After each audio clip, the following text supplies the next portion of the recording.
ഇവിടെ ഇപ്പോ സൂര്യയല്ലേ മോളെ ആപ്പിൾ എടുത്തത്. So what? സൂര്യയുടെ സ്റ്റാൻഡേർഡ് ഈ കൂട്ടത്തിലിരിക്കുന്ന ആരുടെങ്കിലും സ്റ്റാൻഡേർഡിന് തുല്യമാണോ?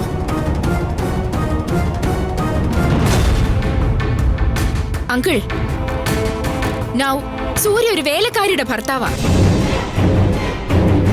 ഒരു വേലക്കാരിയുടെ കൂടെ ജീവിക്കുന്നവന് ആ സ്റ്റാൻഡേർഡ് അല്ലേ ഉണ്ടാവൂ.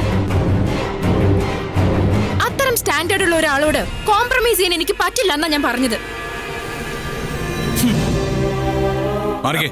നീ ആരാടി എന്റെ സ്റ്റാൻഡേർഡ് വിലയിരുത്താൻ? നിനക്ക് എന്താ അറിയാൻ അവകാശം? ഇവിടെ ആരാ നിനക്ക് അതിന് അനുമതി തന്നെ? എനിക്ക് ആരുടെ ഒരു അനുമതിയുടെ ആവശ്യമില്ല. ഞാൻ പറഞ്ഞത് കാര്യമല്ലേ? പണ്ടത്തെ കാലത്ത് ആരെങ്കിലും വേലക്കാരിയെ കല്യാണം കഴിച്ചാ അവരെ സൊസൈറ്റിയിൽ നിന്ന് പുറത്താക്കും. ഇവിടെ സൂര്യ എല്ലാവരെയും പേടിപ്പിച്ച് നിർത്തുന്നത് കൊണ്ട് ഇവിടെ നിന്ന് പുറത്താക്കിയില്ല. അത്രയല്ലേ വ്യത്യാസമുള്ളൂ.